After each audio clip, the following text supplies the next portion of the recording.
My friends, we have a final update on the Gabby Petito case, and I think that we've all known for quite a while what happened to her and who did it, but we learned today officially from the FBI that Brian Laundrie did indeed claim responsibility for Gabby Petito's death inside of the notebook that he was found with.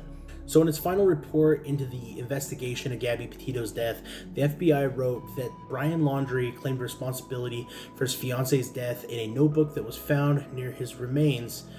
You'll recall that his parents went out to search, like the first time his mom had ever been out to search, and like the second or third time his dad had ever been out to search, and they found him almost instantly after weeks of searching.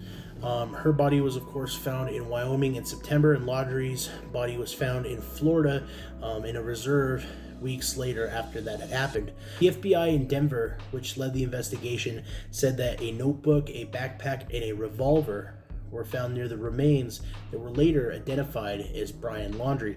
And in the notebook was Laundrie's written confession, the FBI said. So he actually wrote out that he did this and kind of went into detail about what happened. And today the FBI also confirmed that Laundrie had admitted to attempting to deceive law enforcement by giving the impression that Gabby Petito was still alive by continuing a text chain between his phone and her phone.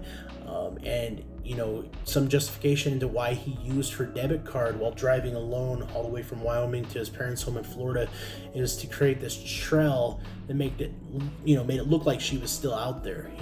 He was trying to convince people that she was not missing and that she was still alive. Now, Gabby Petito was only 22. She'd been on a cross-country trip with her fiance, Brian, supposedly fiance.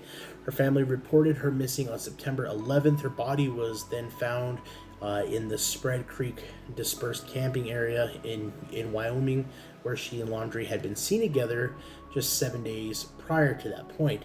Laundrie became the focus of the investigation, but he disappeared from his parents' Florida home while authorities were searching for Gabby Petito.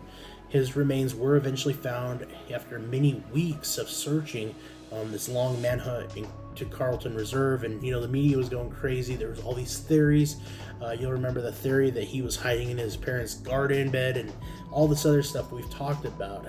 And authorities do believe, or they determined, that he passed away due to a self-inflicted shot wound. Petito was said to have died from blunt force injuries to her head and neck, and of course due to manual strangulation. The FBI said the Teton coroner's office announced that in October, but at that point in time there wasn't a whole lot of details, and there was only speculation to Brian's full involvement in it, although it looked very suspicious when he was just on the run at that point in time. The only other thing we really got out of this today is that the investigation did not identify any other individuals other than Brian Laundrie directly involved in the tragic death of Gabby Petito. So we don't necessarily think that there's any other suspects, anybody else that's out there. Unfortunately, this it came to an end before Brian can face justice and punishment and give some kind of closure to the family, but maybe this is the closure that there is. Brian did this to her, and it makes a lot of sense, of course, now as we knew why he ran and why he hid the way that he did. So in some sense, while there isn't some full closure to see justice for the family, at least maybe now they can close the book to some extent and just cherish the time that they had and maybe do some good from it and bring some good from it. My friends, we cover a lot of cases like this. Some of them get answers, some of them don't. If you want to see more cases like this, make sure to hit the like button and subscribe if you have not already. Also, I want to thank the patrons of this channel for their support. They're awesome. These people have supported the channel for a long time and continue to support and believe in the growth of the channel and help to share these stories, and it's awesome what they do as well. I hope you guys are having a great weekend, unless you're watching this like on a Monday, a couple days after it comes out, in which happy Monday. I don't like Mondays, but they're not horrible.